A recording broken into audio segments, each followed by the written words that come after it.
এজন্য বিশ্বনবী বলতেন আসাদুহুম ফি আমরিল্লাহি ওমর, আমার দিনের ব্যাপারে সবচেয়ে কঠোর ওমর। বিশ্বনবী বলতেন আমার পরে কোনো নবী নাই, কোনো রাসূল নাই, তবে আমার পরে যদি কেউ নবী হতো আমার ওমর নবী হয়ে যেত। লা নবিয়্যা বা'দি ওয়ালা রাসূল, আমার পরে রাসূল নাই, কোনো নবী নাই, তবে লাউ কানা বা'দি নবিয়্যুন লাকানা ওমর। প্রভু তুমি বলেছ রাসূল দেবে না, বলনি দেবে না ওমর, বলনি দেবে না হামজা তারি, খালিদ বিজয়ী সমর। প্রভু তুমি বলেছ রাসূল দেবে না, বলনি দেবে না ওমর, বলনি দেবে না হামজা তারি, খালিদ বিজয়ী সমর। প্রভু তুমি বলেছ রাসূল দেবে না। আল্লাহু আকবার। মদিনায় যত মুনাফিক ছিল জমের মতো ভয় পাইতো সাইয়েদনা ওমরকে। শয়তানদের লিডার ইবলিসও ভয় পেত ওমরকে।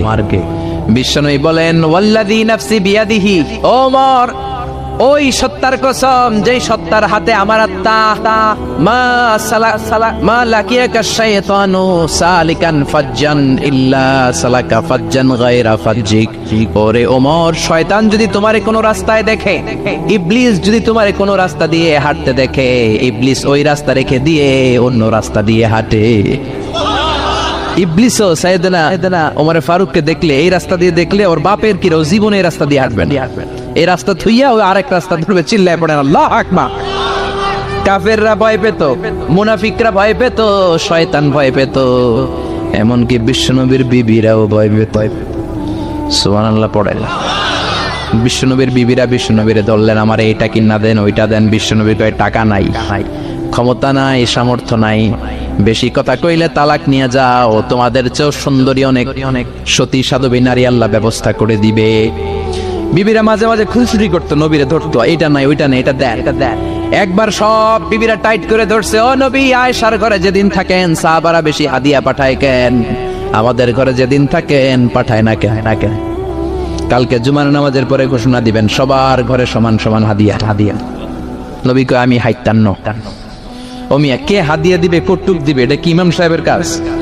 ইমাম সাহেবের বাসায় কে কোন দিন কি খাওয়াবে, কি গিফট দিবে, এটা তো কে যে গিফট দিবে তার ব্যাপার।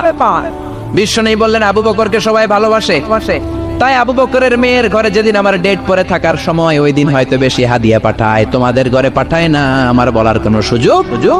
বিবিরা কয় না, আপনারে বলতেই হবে। নবী কয় আমি পারবো না, বিবিরা কয় পারবেন। ইন দ্য মিন টাইম দরজার পার থেকে কে যেন সালাম দিল, আসসালামু আলাইকুম ওয়া রাহমাতুল্লাহ। বিশ্বনবী বললেন ওয়া আলাইকুম আসসালাম। বিশ্বনবী বুঝতে পারলেন সালামটা আমার ওমরের সালাম। বিশ্বনবী সালামের উত্তর দিয়ে বিবিদের দিকে তাকায়, দেখে একটা বিবি ওর সামনে নাই, সব উদাও, ভ্যানিশ হয়ে গেছে। ওমর সুবহানাল্লাহ পড়বেন না? এই জন্য ওমরকে শয়তানও ভয় পেত। আমাদের বাচ্চাদেরকে, আমার মেয়ে একটা মাত্র মেয়ে, খাইতে চায় না, শুধু আমার মেয়ে না, অধিকাংশ বাচ্চাদের এই অবস্থা। ওর আম্মু এদিক দিয়ে খাওয়ায়, আবার দৌড় দেয়, আবার আমি খাওয়াই, আবার কান্নাকাটি করে, বলে গল্প শোনাও, তাইলে খাবো। এখন গল্প শোনাইলেও খায় না।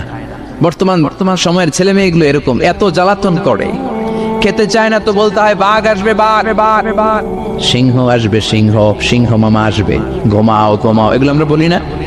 বড় দোষী তো তারা কি বলেন, বাচ্চা যদি না ঘুমায়, না খাইতে চায়, এগুলোই তো বলে। বাঘ আসবে, বিড়াল আসবে। মদিনাতে ওমরে ফারুক যখন খলিফা, মদিনার কোনো বাচ্চারা যদি না খেতে চাইতো, না ঘুমাইতে চাইতো, মদিনার মায়েরা বলতো তাড়াতাড়ি ঘুমাও, ওই যে ওমর আসতেছে, ওমর। আল্লাহু আকবার। কি শাসক ছিলেন সাইয়েদনা ওমর। সবাই সমান, ওনার বিধান, ওনার রীতি সবার জন্য সমান। মদ খাওয়ার অপরাধে নিজের কলিজার টুকরা ছেলে আবু শাহমাকে 80টা বেত মেরেছে। হাদিসটা দাঈফ, তবে শিক্ষা আছে আমাদের জন্য। 80টা বেত মেরেছে। এক রাতে পাওয়া যায় বেত মেরে ছেলেটাকে আহত করে ফেলেছে, আরেক রাতে পাওয়া যায় পিটাতে ছেলেটাকে দুনিয়া থেকে শেষ করে ফেলেছে। ছেলের মুখে গন্ধ পেয়েছে। আর শারিবতা খামরান, কিরে মদ খাইছস? না বাবা, শারিবতু নাবিজ, আমি নাবিজ খেয়েছি। নাবিজ খাওয়া যায়। নাবিজ হচ্ছে রাতের বেলা আরবরা দুধের মধ্যে শক্ত ফুরমা ছেড়ে দেয়, 1 কেজি দুধের মধ্যে 10টা শক্ত খুরমা ছেড়ে দিলে সকালবেলা দুধের কালারটা সাদা থাকে না, শক্ত খুরমার রস টেনে ওটা লাল হয়ে যায়, খেতে বড় মজা, এটাকে বলে নাবিজ। কিন্তু সকালেই খেতে হবে। ওইটারে যদি 3 দিন জমায়ে রাখেন, 4 দিন জমায়ে রাখেন, ওইটাও গাঞ্জা হয়ে যাবে, ওইটাও তারি হয়ে যায়, মদ হয়ে যায়। সাইয়েদনা ওমরের ছেলে এই কাজ করেছেন, একটু তারির স্বাদ নেয়ার জন্য 4 দিন রেখে দিয়েছে। সাইয়েদনা ওমর বললেন, কি খাইছস? কয় মদ খাই নাই। নাবিজ খাইছস? এদিকে আয়। ইফতাহ ফামাক, মুখ খোল। করার পরে মুখের সামনে নাক নিয়ে গন্ধ দেখে, মদের গন্ধ, কলারটা ধরে মসজিদে নববীতে নিয়েছে। ইন দা মিন টাইম মসজিদে নববীতে জোহরের নামাজ হয়। নিজের ছেলেকে মসজিদে নববীর উস্তানা বলে, উস্তানা তু মসজিদে নববী, মসজিদে নববীর পিলারে বেঁধেছেন। যেহেতু উনি খলিফা, মসজিদে নববীর ইমাম, জোহরের নামাজের ইমামতি করলেন, সালাম ফিরালেন, আসসালামু আলাইকুম ওয়া রাহমাতুল্লাহ, আসসালামু আলাইকুম ওয়া রাহমাতুল্লাহ। সালামের পর বললেন, মাকানাকুম ইনদানা হাদ, সুন্নতের পর বসে যাবেন, আমাদের একটা হদ আছে। আল্লাহর দেয়া যে বিধান, বিচার, এটাকে আরবিতে বলে হাদ, প্লুরাল হচ্ছে হুদুদ। আমাদের হুদুদ আছে, মানে গুরুদণ্ড আছে, বসবেন। হাজার হাজার মানুষ সবাই ওযু করে যখন ঢুকতেছিল, দেখে আবু শামা পিলারে বাঁধা। সবাই তো আশ্চর্য, কি আজীব তামাশা, প্রেসিডেন্টের পোলা বাঁধা। নামাজের পরে বাইরে আসার পরে হাজার হাজার মানুষ তাকিয়ে আছে।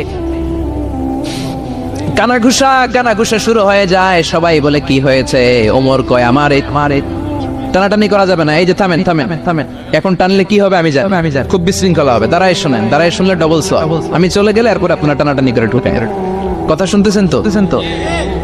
মনোযোগ আছে? লোকদের মধ্যে কানাঘুষা। প্রেসিডেন্টের ছেলে, কেউ কয় ওমর মনে হয় মারবে না, যেহেতু নিজের ছেলে তো একটু ধমকি দিয়ে ছেড়ে দিয়ে। কেউ বলে না, ওমর তো এত সহজ মানুষ না, মদের বিচার তো 80টা বেদ, মনে হয় 40টা মারবে।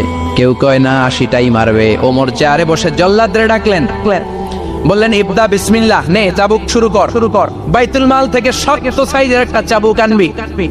জল্লাদ চাবুক এনে দাঁড়ালেন। ওমর বললেন, ইবদা বিসমিল্লাহ, শুরু কর। জল্লাদ মারতে শুরু করেছে। ওয়াহিদ, ইতনাইন, তালাতা, 3টা মারার পরে এক থাপ্পড় মেরে জল্লাদকে 3 হাত দূরে ফেলে দিলেন। ধমক দিয়ে বললেন, তুই চাবুক মারস নাকি চাকরি বাঁচাস? আসলে জল্লাদ কিন্তু আসতে পারে নাই, দেহের যত জোর ছিল জোর দিয়ে মেরেছে, কিন্তু ওমরের পছন্দ হয় নাই। ওমর বলে, ইনদাকা তালাতা ইনদি ওয়াহিদ, তোর হিসাবে চাবুক মারা হয়েছে 3টা, আমি ওমরের হিসাবে মাইর হয়েছে একটা। চাবুক আমার হাতে দে, আমি 2 নাম্বার থেকে শুরু করি।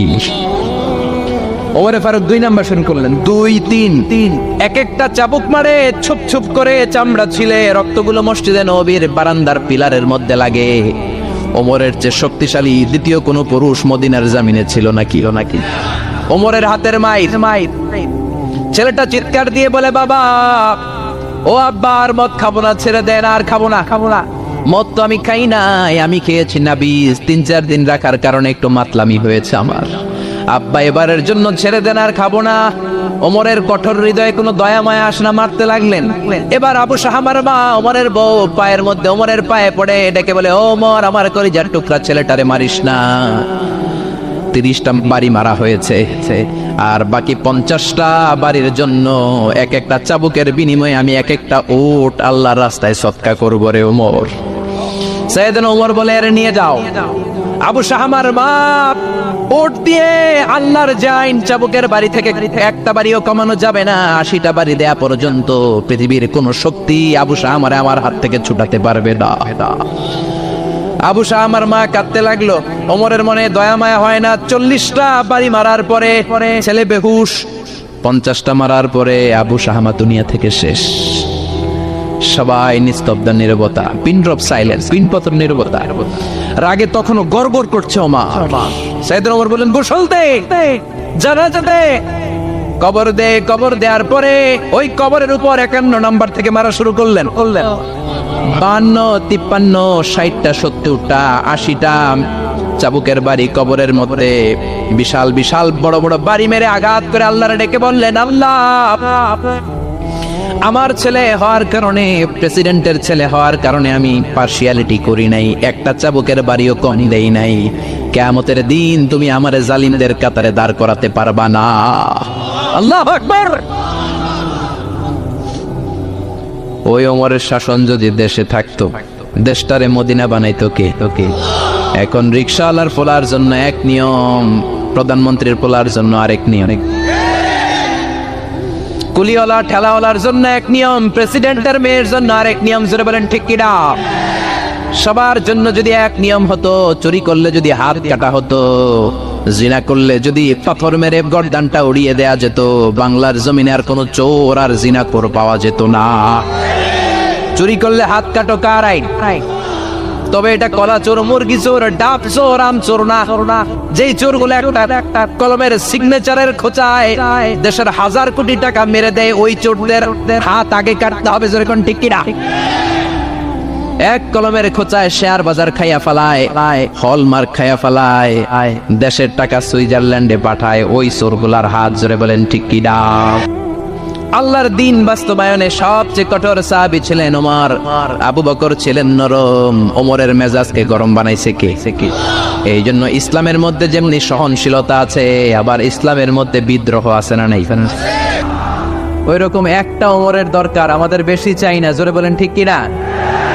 দাও খোদা দাও আমায় আবার ওমর দারাজ দিল, দাও খোদা দাও আমায় আবার ওমর দারাজ দিল, দাও আলীর মতো বীর সেনানি, আলীর মতো বীর সেনানি জাগাতে নিখিল,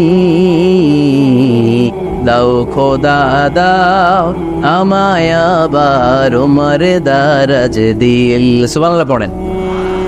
একটা ওমর লাগবে, চিল্লায় বলেন কয়টা? ওই ওমরের অপেক্ষায় বাংলাদেশ সহ গোটা মুসলিম উম্মাহ, ঠিক কি না? একটা ওমরই যথেষ্ট। আমাদের সেন্ট্রাল লিডারশিপ নাই তো, আমাদেরকে এদিকে লাথি মারলে আমরা ওইদিকে যাই, ওদিক থেকে গোতা মারলে আমরা এদিকে যাই। আমাদের রিপ্রেজেন্টেটিভ, আমাদের প্রতিনিধিত্ব করার মতো কোনো কেন্দ্রীয় লিডারশিপ নেতৃবৃন্দ গোটা বিশ্বে নাই, ঠিক কিনা? আমরা সেই ওমরে ফারুকের অপেক্ষায়, আমরা সেই ইমাম আল বাহাদির অপেক্ষায়। এই ওমরে ফারুক আমাদের মডেল, ঠিক কিনা? থার্ড ইন পজিশন এই পুরা উম্মতের মধ্যে ওনার পজিশন নাম্বার 3। 1 নাম্বার পজিশন বিশ্বনবীর, কার? 2 নাম্বার পজিশন কার? আবু বকর। 3 নাম্বার পজিশন কার? ওমরে ফারুকের। বিশ্বনবী বলতেন লা নবিয়্যা বা'দি, লা নবিয়্যা বা'দি, আমার পরে কোনো নবী নাই। ওয়ালা রাসূলা, আমার পরে কোনো রাসূলও নাই। আমার নবীর পরে আর কোনো নবী আছে? আমার নবীর পরে আর কোনো রাসূল আছে? এই যে কাদিয়ানি যে একটা সম্প্রদায় আছে, এরা কি মুসলিম নাকি অমুসলিম? মুসলিম সম্প্রদায়ের সাথে এদের কোনো সম্পর্ক নাই। চিল্লা বলেন ঠিক কিনা? এরা যদি মুসলমান হতে চায়, আমার নবী দ্য লাস্ট মেসেঞ্জার বিশ্বনবীকে খাতামুন নবী হিসেবে সংবাদ সম্মেলন করে গোটা বিশ্বকে জানাই দিতে হবে, তারপরে তাদেরকে আমরা মুসলিম হিসেবে স্বীকৃতি দিব। চিল্লা বলেন ঠিক কিনা? তা না হলে তারা কোন ধর্মের এটাকে জানাই দিতে হবে। No inferiority complex, no identity crisis. Identity ক্রাইসিসে থাকা যাবে না। আপনারা কোন ধর্মের এটা জানায় দেন। আপনারা বিশ্ব নবীরও শেষ নবী মানবেন না, আবার মুসলিম বলেও নিজেদেরকে ট্যাগ লাগাতে চাইবেন। সাধারণ মুসলমানরা এটা এই ধোঁকাবাজি মানে না। চিল্লায় বলেন ঠিক কিনা? আমার নবীর পরে কোনো নবী নাই, আমার রাসূলের পরে কোনো রাসূল নাই, ঠিক কিনা? আল্লাহর হাবিব বলতেন লাউ কানা বা'দি নাবিয়্যুন লাকানা উমর, তবে আমার পরে যদি নবী হওয়ার যোগ্যতা কারো থাকে, আমার উমরের ওই যোগ্যতা আছে। সুবহানাল্লাহ পড়েন। প্রভু তুমি বলেছ রাসূল দেবে না, বলনি দেবে না ওমর, বলনি দেবে না হামজা তারি, খালিদ বিজয় সমর। প্রভু তুমি বলেছ রাসূল দেবে না, বলনি দেবে না ওমর, বলনি দেবে না হামজা তারি, খালিদ বিজয় সমর। প্রভু তুমি বলেছ রাসূল দেবে না। সুবহানাল্লাহ পড়েন।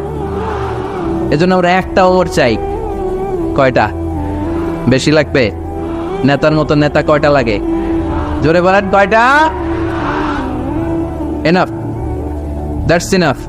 Omar Farooq our super hero. ওনার সাথে বিশ্বনবী সাল্লাল্লাহু আলাইহি ওয়াসাল্লামের মুসাহারার সম্পর্ক ছিল। ওমরে ফারুক যে বিশ্বনবীর শ্বশুর, এটা অনেকে জানেই না। ওমরে ফারুক রাদিয়াল্লাহু তাআলা আনহু বিশ্বনবীর শ্বশুর ছিলেন। এটা আজকে নতুন শুনছেন, কে কে হাত তোলেন? দেখছেন হুজুর, সঠিক বলছি না আমি? অনেকে আমরা জানি না। মাশাআল্লাহ, জানতে লজ্জা নাই, শিখতে লজ্জা নাই। লজ্জা হচ্ছে অজ্ঞতায় আর মূর্খতায়, ঠিক কি না? আমরা শিখতে রাজি আছি। যে কথা বলে আমরা তার ছাত্র। আমার আগে হুজুর কথা বলতেছিলেন, আমরা ছিলাম ছাত্র। এখন আমি কথা বলতেছি, এখন আমরা সবাই হয়ে গেছি ছাত্র, ঠিক কি না? যিনি বলেন তিনি শিক্ষক, বাকিরা আমরা ছাত্র, ঠিক কি না? 4 খলিফার 2 খলিফা, ইসলামের 4 খলিফার 2 খলিফা বিশ্বনবীর মেয়ের জামাই, আর বাকি 2 খলিফা বিশ্বনবীর শ্বশুর। সুবহানাল্লাহ পড়েন। সাইয়েদনা আলী রাদিয়াল্লাহু তাআলা আনহু, সাইয়েদনা উসমান যুন নূরাইন বিশ্বনবীর মেয়ের জামাই।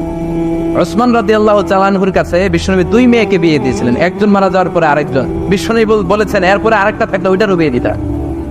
সুবহানাল্লাহ পড়বেন না? 2 জন ছিল মেয়ের জামাই আর 2 জন ছিল শ্বশুর। সাইয়েদনা আবু বকর শ্বশুর, বিশ্বনবীর স্ত্রী আম্মাজান আয়েশা রাদিয়াল্লাহু তাআলা আনহার বাবা। বিশ্বনবীর স্ত্রী আম্মাজান হাফসা রাদিয়াল্লাহু তাআলা আনহার বাবা ছিল সাইয়েদনা ওমর ফারুক। চিল্লায় পড়ে আল্লাহু আকবার। জানো তো না পজিশন না? সাইয়্যিদু কুহুলিল জান্নাহ, জান্নাতে যত নারীরা যাবে নারীদের সর্দারিনী হবে সাইয়্যিদাতুনা ফাতেমা রাদিয়াল্লাহু তাআলা আনহা। এই ফরিদপুরের যত ইয়াং স্টাররা তোমরা যারা জান্নাতে যাবে তোমাদের লিডার হবে সাইয়েদনা হাসান আর হুসাইন রাদিয়াল্লাহু তাআলা আনহুম। আর বয়স্ক মুরব্বীরা যারা জান্নাতে ঢুকবেন আপনাদের লিডার হবে সাইয়েদনা আবু বকর আর সাইয়েদনা ওমর ফারুক রাদিয়াল্লাহু তাআলা। সুবহানাল্লাহ পড়তে পারলেন না? ওমর ফারুক এটা সাধারণ কোনো ক্যারেক্টারিস্টিক্স নয়। ওনাকে আল্লাহ তাআলা নলেজও দিয়েছেন, আবার দিনদারিও দিয়েছেন। আমার দিনী ভাইয়েরা খেয়াল রাখবেন, কোনো আলেমের মধ্যে বা কোনো নেতার মধ্যে যদি এই দুইটার সমন্বয় আপনি পান, যে তার জ্ঞানও আছে আবার দিনদারিও আছে, he belongs the knowledge and he belongs the taqwa, সে গোটা বিশ্বকে জয় করে ফেলবে, ঠিক কিনা? যার মধ্যে জ্ঞান আছে, যার মধ্যে তাকওয়া আছে, তার কেউ থামায় রাখতে পারে? ওমর ফারুককে এই 2 নেয়ামত দিয়ে ধন্য করেছে কে? সহিহ বুখারীর বর্ণনা, বিশ্বনবী সাহাবীদের সামনে একটা স্বপ্নের কথা বলছেন। বিশ্বনবী বললেন, আমি স্বপ্নে দেখলাম আমার আঙ্গুলের ফাঁকা থেকে দুধ বের হচ্ছে। আমি তৃপ্তি সহকারে দুধ খেলাম। খাওয়ার পরে দেখলাম আঙ্গুলের মধ্যে একটু দুধ লেগে আছে। আমার আঙ্গুলে অতিরিক্ত লেগে থাকা দুধটা আমি ওমর ফারুকের মুখের মধ্যে লাগিয়ে দিলাম। সাহাবারা বললেন, ইয়া রাসূলুল্লাহ, ইয়া হাবিবাল্লাহ, মাযা আওয়ালতা বিহি, এই স্বপ্নের আপনি কি ব্যাখ্যা করলেন? আমরা তো বুঝলাম না। বিশ্বনবী বললেন, আওয়ালতু বিহি আল ইলম, আমি এই দুধ দিয়ে জ্ঞানের ব্যাখ্যা করেছি, কারণ ওমরকে আল্লাহ যেই জ্ঞান দিয়েছে গোটা বিশ্বের কাউকে এত জ্ঞান দেয় না। এজন্য স্বপ্নে যদি কেউ দেখেন যে আপনি দুধ খাচ্ছেন, তার মানে আল্লাহ তাআলা আপনার জ্ঞান বাড়ায় দিবেন। ওমর ফারুককে দুধ খেয়ে অতিরিক্ত দুধের অংশটা বিশ্বনবী আবু বকর রাদিয়াল্লাহু তাআলা আনহুর মুখে দেন নাই, সাইয়েদনা উসমানের মুখে দেন নাই, আলী রাদিয়াল্লাহু তাআলা আনহুর মুখে দেন নাই। স্বপ্নে ওই অতিরিক্ত লেগে থাকা দুধটা বিশ্বনবী ওমর ফারুকের ঠোঁটের মধ্যে লাগিয়ে দিয়েছেন।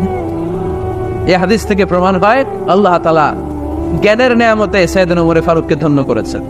আবার বুখারীর বর্ণনা, বিশ্বনবী সাল্লাল্লাহু আলাইহি ওয়াসাল্লাম আরেকটা স্বপ্নের বর্ণনা দিচ্ছেন। তিনি বললেন, তোমাদের সবাইকে স্বপ্নে আমার সামনে দাঁড় করানো হলো। আমি দেখলাম তোমাদের কারো জুব্বা নাভি পর্যন্ত, কারো জুব্বা হাঁটু পর্যন্ত, কারো জুব্বা টাকনো পর্যন্ত।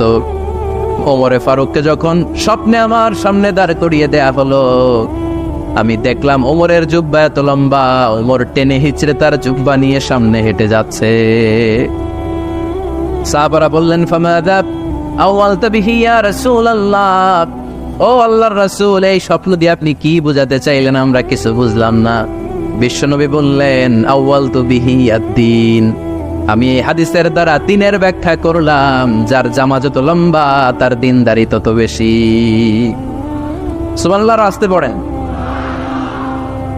স্বপ্ন দেখলেন কোন সাহাবীর জুব্বা নাভি, কোন সাহাবীর হাঁটু, কারোটা টাকনু, কিন্তু ওমর ফারুকের জুব্বা এত লম্বা, তিনি তার জুব্বা টেনে হিচড়ে যাচ্ছেন। বিশ্বনবী বললেন, এটা দ্বারা আমি দ্বীন, আমি তাকওয়া, দ্বীনদারি, তাকওয়া এটার ব্যাখ্যা করেছি। তার মানে ওমর ফারুকের তাকওয়ার সামনে সব তাকওয়া পানি হয়ে যাবে। কোন সুবহানাল্লাহ। আল্লাহ তাআলা সাইয়েদনা ওমর ফারুককে দ্বীনের জ্ঞান দিয়েছেন, তাকওয়া দিয়েছেন। যুবক ভাইরা, যাকে আল্লাহ তাআলা দ্বীনের জ্ঞান দেয়, যাকে আল্লাহ তাআলা তাকওয়ার এই গুণ দিয়ে সমৃদ্ধ করে, তার জন্য গোটা বিশ্বের সব দরজাগুলোকে ওপেন করে দেয় কে? কত বড় মুত্তাকি ছিলেন সাইয়েদনা ওমর ফারুক। মদিনার সমাজে কয়জন মুনাফিক ছিল বিশ্বনবী ছাড়া কেউ বলতে পারতেন না। বিশ্বনবী কোন সাহাবীকে মুনাফিকদের লিস্ট দিয়ে যান নাই, একজন সাহাবী ছাড়া। দেখি কেউ বলতে পারেন কিনা ওই সাহাবীর নাম? কি নাম? হুযায়ফা ইবনুল ইয়ামান রাদিয়াল্লাহু তাআলা আনহু। ওনাকে বলা হতো সাহিবু সিররি রাসূলিল্লাহ, আল্লাহ রাসূল সাল্লাল্লাহু আলাইহি ওয়াসাল্লামের গোপন তথ্যের ধারক বাহক। সুবহানাল্লাহ পড়বেন না? বিশ্বনবী ইন্তেকালের আগে মদিনার সমাজে মোট কয়জন মুনাফিক আছে এই তথ্য আবু বকরকে বলেন নাই, ওমর রাদিয়াল্লাহু তাআলা আনহুকে বলেন নাই, উসমান রাদিয়াল্লাহু তাআলা আনহু, আলী রাদিয়াল্লাহু তাআলা আনহু, আশরাতুল মুবাশশিরিনা বিল জান্নাহ কোন সাহাবীকে বলেন নাই। শুধুমাত্র কেবলমাত্র একমাত্র হুযায়ফা ইবনুল ইয়ামান রাদিয়াল্লাহু তাআলা আনহুর কাছে মুনাফিকদের লিস্টে বিশ্বনবী দিয়ে গিয়েছেন। সুবহানাল্লাহ পড়ে। মদিনায় কারা কারা মুনাফিক কেউ জানতো না হুযায়ফা ছাড়া। কে ছাড়া? নামটা আজকে মুখস্থ করেন, যাতে অন্য কোনো ওয়াজে কেউ জিজ্ঞেস করলে বলতে পারেন। মুনাফিকদের লিস্ট যে সাহাবীর কাছে বিশ্বনবী দিয়ে গিয়েছিলেন, সাহাবীর নাম কি? নাম? নামটা কেমন লাগে? ভাল লাগে?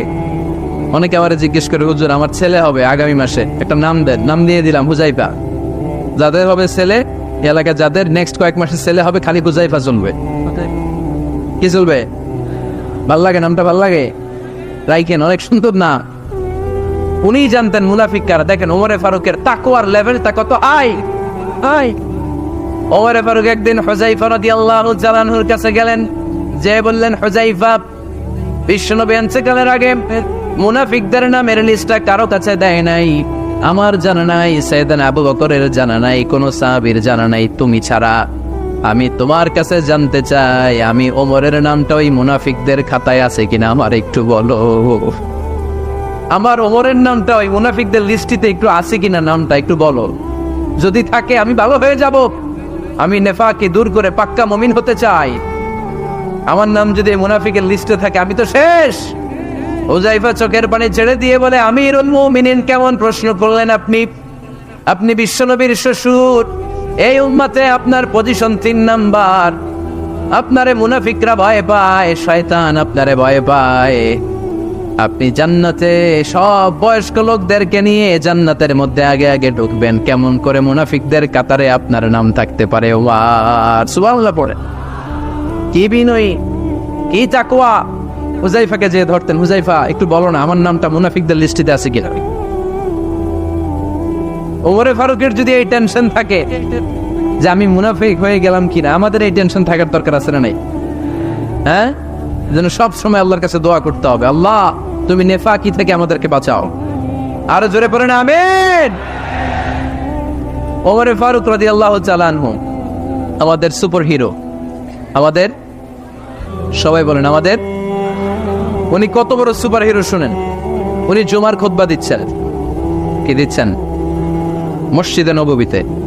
খুতবার মাঝখানে হঠাৎ বললেন, ইয়া সারিয়াতুল জাবাল, ইয়া সারিয়াত ইবনে জানিমিল জাবাল। এই কথা বলেই আবার খুতবা দিতে শুরু করলেন। ওনার এই ইয়া সারিয়াত ইবনে জানিমিল জাবালের সাথে আগের কথারও কোনো মিল নাই, পরের কথারও কোনো মিল নাই। জুমার নামাজের পর মুসল্লি সাহাবারা ধরলেন, বললেন, ইয়া আমিরাল মুমিনিন। খুতবার মাঝখানে হঠাৎ করে ইয়া সারিয়াত ইবনে জানিমিল জাবাল বলে আপনি চিৎকার করলেন কেন? আপনার এই বাক্যের সাথে আপনার খুতবার আগের বাক্যের কোনো মিল নাই, আপনার খুতবার পরের বাক্যেরও কোনো মিল নাই। এই কথা আপনি কারে বললেন? কারে উদ্দেশ্য করে বললেন? এই কথার তাৎপর্য কি আমাদেরকে বুঝিয়ে বলেন। ওমরে ফারুক বললেন, আমি যখন খুতবা দিচ্ছি আমি দেখতে পেলাম ওই যে কয়েক মাস আগে আমি আমার মুসলিম সেনাবাহিনী পারস্যে আক্রমণের জন্য পাঠিয়েছি বর্তমান ইরান। ইরানের ওই বিশাল এলাকাতে পারস্যে আমি আমার ব্যাটালিয়ন পাঠিয়েছি। আমি হঠাৎ করে দেখতে পেলাম আমার মুসলিম বাহিনীর সেনাপতি যুদ্ধের এক পর্যায়ে তার ডানে আছে উপত্যকা, বায়ে আছে পাহাড়, সে পাহাড়ি রাস্তা ছেড়ে দিয়ে উপত্যকার দিকে যেতে শুরু করেছে। আমি দেখতে পেলাম আবার মুসলিম বাহিনী যদি উপত্যকার দিকে ছুটে বেড়ায়, কাফির মুশরিকরা আমার মুসলিম বাহিনীকে কচুকাটা করে ফেলবে। তাই আমি এখান থেকে তাদেরকে কমান্ড দিয়ে বলেছি, ইয়া সারিয়াতাল জাবাল, উপত্যকার দিকে নয় পাহাড়ের দিকে যাও, তাহলেই তোমাদের বিজয় নিশ্চিত হয়ে যাবে।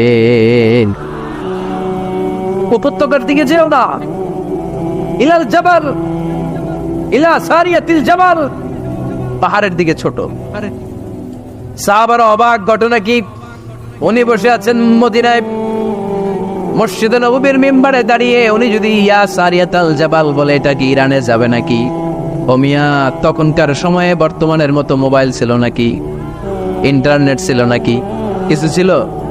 খালি মুখে আমি যদি বলি ইয়া সারিয়াতাল জাবাল, এটা ইরানে যাবে, ইন্ডিয়ায় যাবে, ঢাকায় তো যাবেন, ফরিদপুর শহরেই তো বসবে না, ঠিক কিনা?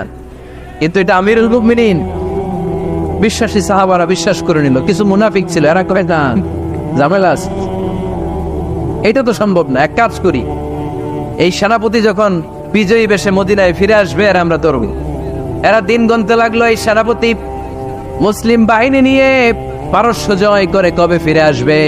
এই মুনাফিকের দলগুলো কখনো সেনাবাহিনীকে অভ্যর্থনা জানাতে যেত না, কিন্তু এইবার সবার আগে মদিনার উপকণ্ঠে যে সেনাপতিদেরকে অভ্যর্থনা জানানোর জন্য ফুল নিয়ে রেডি, ফুল নিয়ে দাঁড়ায় আছে।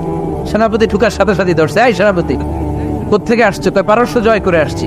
কয় এমন এমন দিন, জুমার দিন দুপুর বেলা যুদ্ধের মাঝখানে আমিরুল মুমিনিনের কণ্ঠের কোনো কথাবার্তা শুনছো নাকি? সেনাপতি অবাক, কয় তোমরা জানলা কেমনে? শুনছি তো। সুবহানাল্লাহ পড়বেন না? আমরা যুদ্ধে একটা ভয়ঙ্কর অবস্থার মধ্যে ছিলাম, পেছন থেকে শত্রু আমাদেরকে আক্রমণ করতে শুরু করে দিল। ডানে যাব না বায়ে যাব, সামনে যাব নাকি পেছনে যাব, রাস্তা খুঁজে পাচ্ছি না। ডান দিকে ছিল আমাদের উপত্যকার রাস্তা, বাঁ দিকে ছিল পাহাড়ি পথ। আমরা সোজা পথ হবে মনে করে উপত্যকার দিকে ছুটতে আরম্ভ করলাম। হঠাৎ করে আমিরুল মুমিনিনের কণ্ঠ বজ্র কণ্ঠে আমার কানের মধ্যে ভেসে আসলো। আমার মনে হলো আমিরুল মুমিনিন কেমন যেন আমাকে কমান্ড দিচ্ছেন আর বলছেন, ইয়া সারিয়াতাল জাবাল, ডান দিকে উপত্যকার পথে নয়, তাড়াতাড়ি পাহাড়ের দিকে সৈন্য বাহিনী নিয়ে উঠে যা। পাহাড়ের দিকে, ডানে না, this is wrong track and this is the right track. ওই দিন যদি ওমরে ফারুকের ওই গাইডলাইন, আমিরুল মুমিনিনের কমান্ড যদি আমি না শুনতাম, আজকে বিজয়ের বেশে ফিরতেও পারতাম না, আমাদের চেহারাও তোমরা দেখতে পেতে না। ওমরে ফারুকের ওই কমান্ড, ওই গাইডলাইন অদৃশ্য থেকে শোনার কারণে এই পারস্যের মধ্যে আমাদেরকে সেই যুদ্ধে বিজয় দান করেছে কে? দিস ইজ ওমরে ফারুক, দিস ইজ ওমরে ফারুক। বিশ্বনবী বলছেন, ওমর, মা লাকিয়াকা শাইতানু সালিকান ফাজ্জান ইল্লা সালাকা ফাজ্জান গায়রা ফাজ্জিক। ওমর, শয়তান ইবলিস যদি তোমার কোনো রাস্তা দিয়ে হাঁটতে দেখে, শয়তান ওই রাস্তা রেখে দিয়ে অন্য রাস্তা দিয়ে হাঁটে। সুবহানাল্লাহ। বাড়িতে যায় বললেন, কে বলতেছে? বিশ্বনবী। কার ব্যাপারে? কার ব্যাপারে? ওমরে ফারুকের ব্যাপারে। শয়তান যদি দেখে যে ওমরে ফারুক এই রাস্তা দিয়ে হাঁটতেছে, শয়তান ওই রাস্তা রেখে দিয়ে অন্য রাস্তা দিয়ে হাঁটে। সুবহানাল্লাহ পড়েন। রাত্রিবেলা আমরা আমাদের বাচ্চা ছেলে মেয়েদেরকে যখন খাওয়াই, বাচ্চারা খেতে চায় না, এরকম হয় আপনাদের ফরিদপুর এলাকায়? এই এলাকায় হয় নাকি? খেতে চায় না বাচ্চারা, এই চকলেট দেখায়া, এই মিনা কার্টুন দেখায়া, এইটা সেইটা, এগুলো সেগুলো বলে, গল্প টল্প বলে ফুলায়া খাওয়ানো লাগে, তাই না? তারপরও খায় না। আমারও ছোট মেয়ে আছে, খেতে চায় না, এইটা সেইটা এমনি সেমনি খাওয়ানো লাগে। তো শেষে না পেরে মা বাবা বলতে বাধ্য হয়, ওই যে ভূত আসতেছে, ভূত, তাড়াতাড়ি তাড়াতাড়ি খাও, তাহলে যে ভূত ধরবে তোমারে। ওই যে বাঘ আসতেছে, বাঘ, তাড়াতাড়ি খাইলে তাহলে বাঘে কামড়াবে। বলি না আমরা? আপনারা কি বলেন? ভূত। আর কি বলেন? হ্যাঁ হ্যাঁ, আচ্ছা, এক এক জায়গায় এক একটা আমরা বলি, ভূত আসবে, বাঘ খাবে, ভাল্লুক খাবে, তাড়াতাড়ি খাও। মদিনাতে যখন ওমরে ফারুক আমিরুল মুমিনিন, মদিনার মায়েরাও বাচ্চাদেরকে খাওয়াতে পারতো না, ছোট্ট মেয়েদেরকে খাওয়াতে পারতো না, খাওয়া নিয়ে যন্ত্রণা করতো। বাচ্চারা যখন মদিনায় খেতে চাইতো না রাত্রিবেলায়, মদিনার মায়েরা বলতো, তাড়াতাড়ি খাও, হা হুয়া ইয়াতি উমর, হা হুয়া ইয়াতি উমর, তাড়াতাড়ি খা, নাইলে ওই যে ওমর আসতেছে, Omar. This is our super hero সাইয়েদনা ওমর ফারুক রাদিয়াল্লাহু তাআলা। শুধু শয়তানি ভয় পেত না, মুনাফিকরাও ভয় পাইতো, জমের মতো ভয়। শুধু তাই না, আমাদের আম্মাজান বিষ্ণু ইসা ইসলামের স্ত্রীরাও ওমর ফারুককে ভয় পেতেন। সুবহানাল্লাহ কবেন না? মাঝে মাঝে বিষ্ণু ইসা ইসলামের সাথে আম্মাজান আয়েশার ঝগড়া হতো না? আপনাদের ফ্যামিলিতে ঝগড়া হয় না? হয় না? কার কার দেখি? ওরে আল্লাহ, অনেক আল্লাহর ওলি আছে তো জায়গায়, ঝগড়া হয় না? এ কি কথা কয়, ঝগড়া হয় না বলে? বিশ্বনবীর ফ্যামিলিতে ঝগড়া হয়, আপনার ফ্যামিলিতে হয় না? মিষ্টি ঝগড়া। আর ও বিয়েই করে নাই,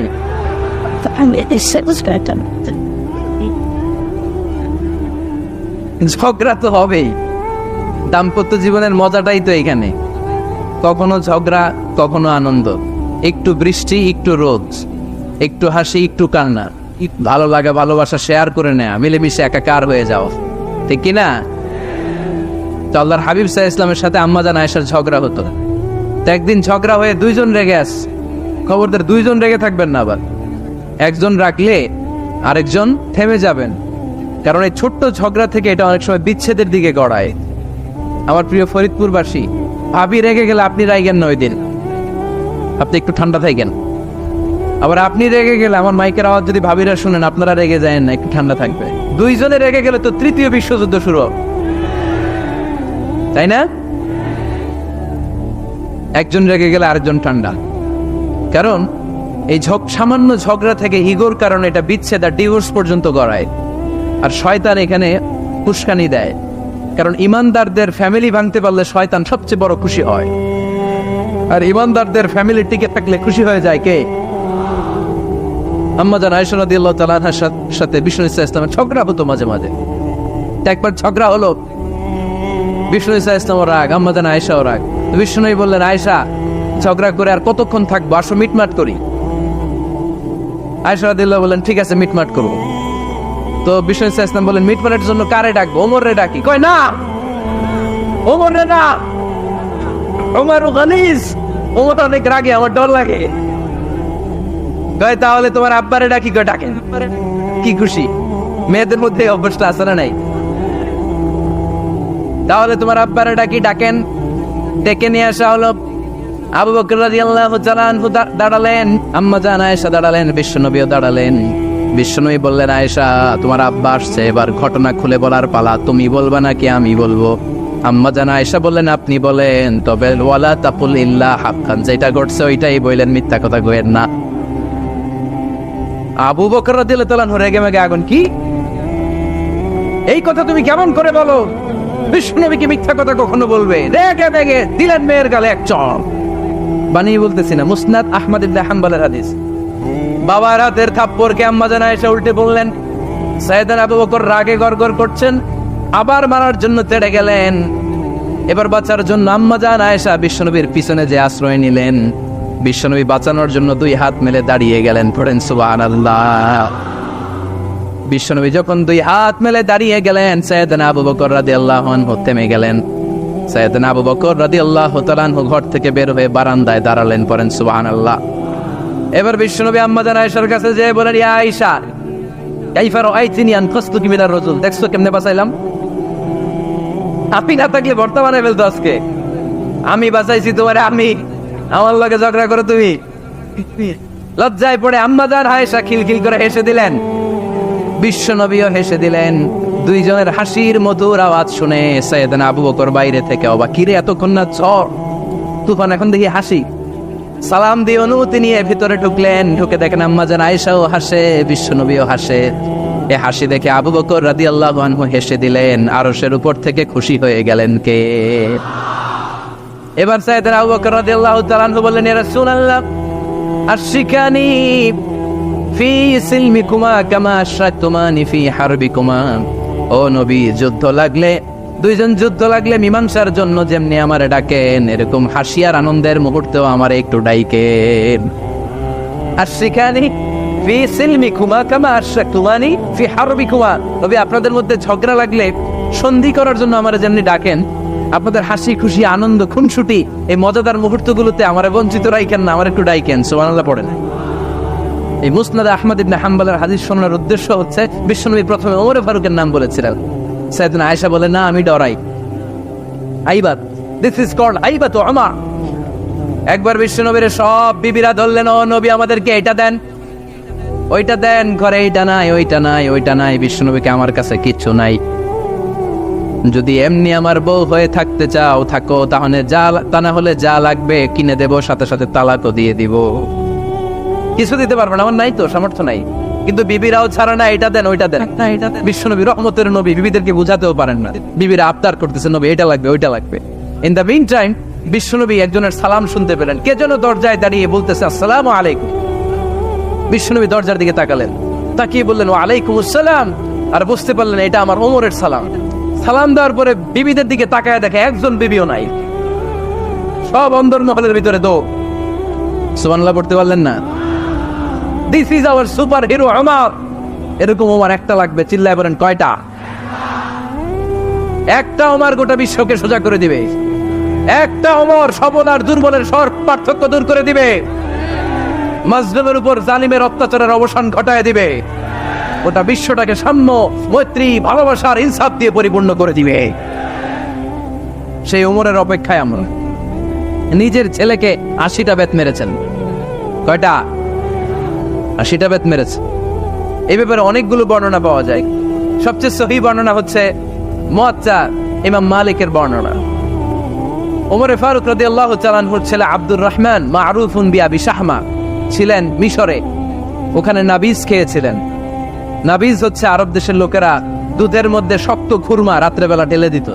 ঢেলে দিলে সারা রাত ওই খুরমার রসটা দুধের সাথে মিশে দুধটা লাল হয়ে যেত। এটারে সকালবেলা খেত, খুব সুস্বাদু। এটাকে বলে নাবিজ। কিন্তু এটা রাতে ভিজাইলে সকালেই খাইতে হয়, রেখে দিলে আবার একটু সমস্যা হয়।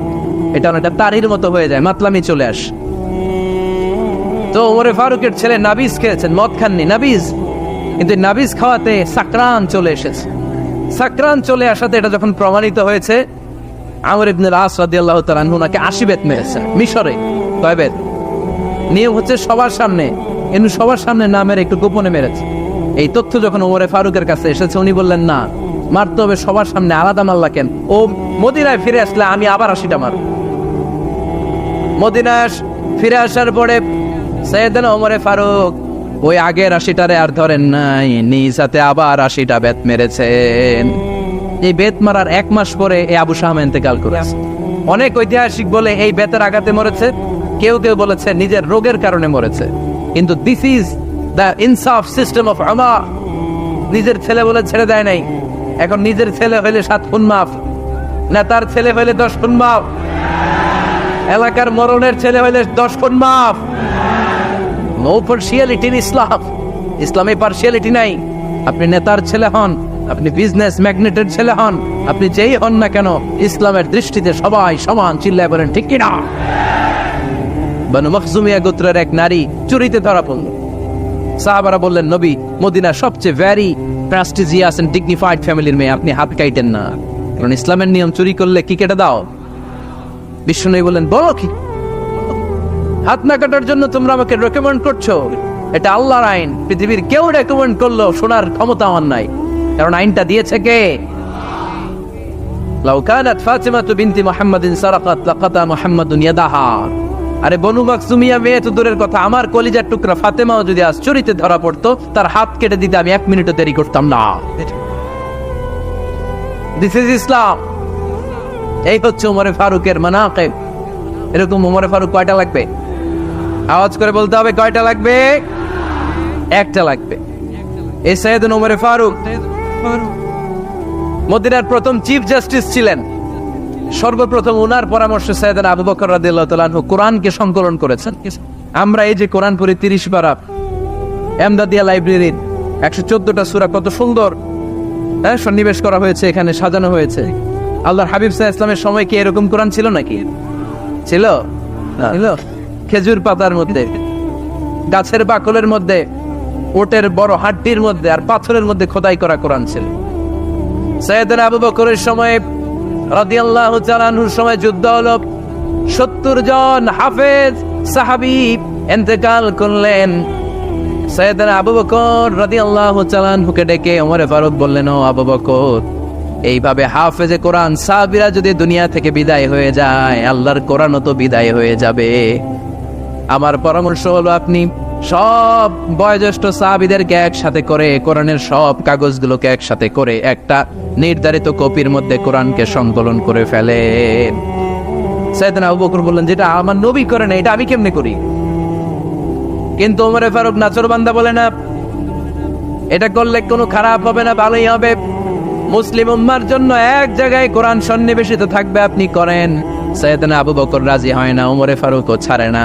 ওমর ফারুক বলতে বলতে এমন ভাবে সাইয়েদনা আবু বকর রাদিয়াল্লাহু তাআলা আনহুকে ধরলেন, সব শেষে সাইয়েদনা আবু বকর ওমর ফারুকের কথায় কোরআন সংকলনে রাজি হয়ে গেলেন। পড়েন সুবহানাল্লাহ। উনি বললেন, ওমর যখন আমাকে বারবার বুঝাতে লাগলো, আল্লাহ তাআলা আমার হৃদয়টা ওমরের কথা শোনার জন্য খুলে দিলেন। আল্লাহ তাআলা কেমন যেন আমাকে ইলহাম করলেন, আবু বকর করো, এই কাজের মধ্য দিয়ে আমি আমার কোরআনকে গোটা বিশ্বে জীবিত রেখে দেব। This is Omar. এই যে আমরা হিজরি সনের যে আমরা গণনা করি, এই হিজরি সনের প্রবর্তক হচ্ছে সাইয়েদনা ওমর ফারুক। সুবহানাল্লাহ। নাই আপনাদের মনোযোগ আছে না গেছে? কই ঘুমায় গেলেন মনে হয়? তাকবীর দেন তো একজন আওয়াজ করে।